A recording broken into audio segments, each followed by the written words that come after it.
Port of Los Angeles said shipping volume will plummet 35% next week as China tariffs start to bite. Shipments from China to the West Coast of the U.S. will plummet next week as the impact of President Donald Trump's tariffs leads companies to cut their import orders. Gene Seroka, executive director of Port of Los Angeles, said Tuesday on CNBC Squawk Box that he expects incoming cargo volume to slide by more than a third next week compared to the same period in 2024.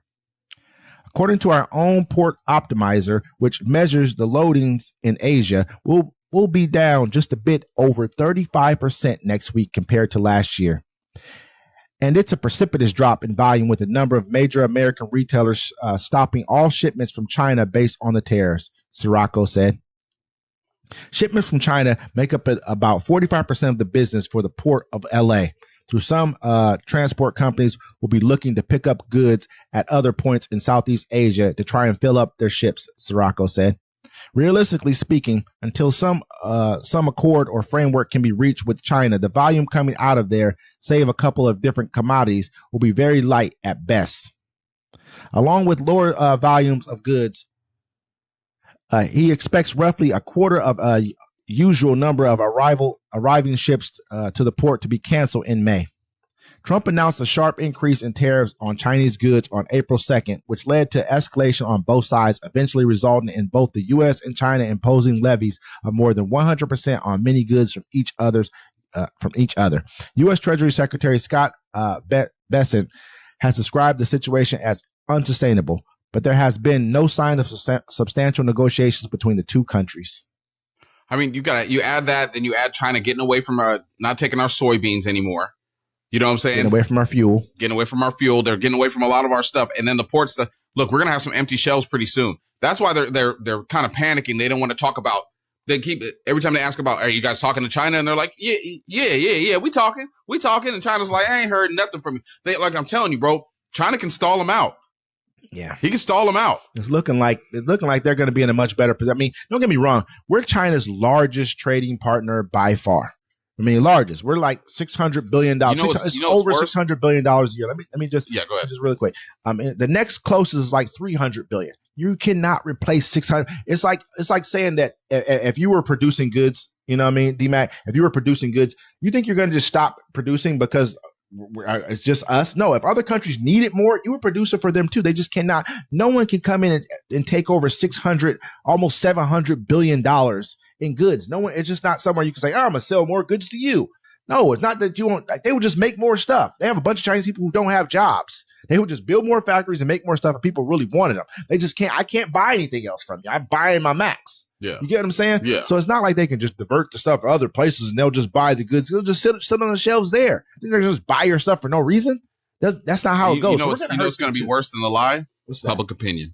Yeah. Because that's what matters. When you start going to the store and you're looking for your items that you usually buy and it's not there, maybe a comb, you know, say maybe some hair products or something, maybe a pair of jeans. And you're like, hey, I can't find them. You go to Amazon, you go to Temu trying to order them. They're taxing you $100 to get it over here, and there's no end in sight. That's what I'm saying. They can squeeze them out. Yeah. Think about it. China sits there for 3 months. Get them 3 months at max. Yeah. Squeeze them out.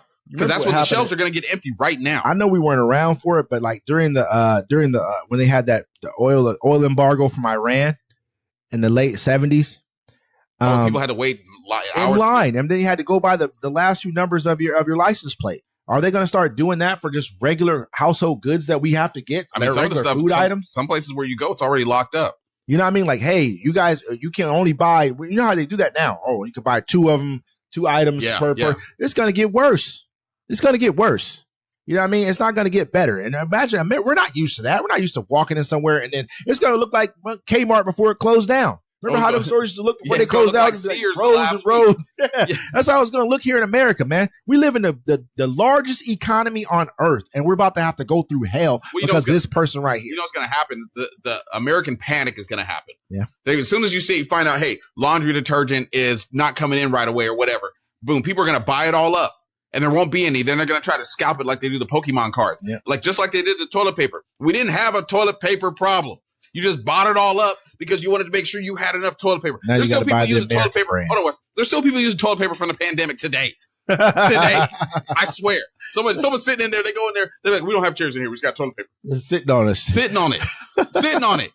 Hey, I'm gonna say like that. I mean, the cool part about it is that, you know, I mean, this is a self-imposed wound. We didn't have to go through this. Yep. He could have made these deals much better. What is he gonna do? Tell them you got to buy more stuff from China? I mean, I can see that happening. They probably do need to buy more stuff from us. We do need to make better deals, but you can do that in a better way, man. You shouldn't be taught. You shouldn't just let him just sit at a chair and be like, you know what, 75% tariffs. He's just doing it off the cuff, man. He's like, it's not even a real deal.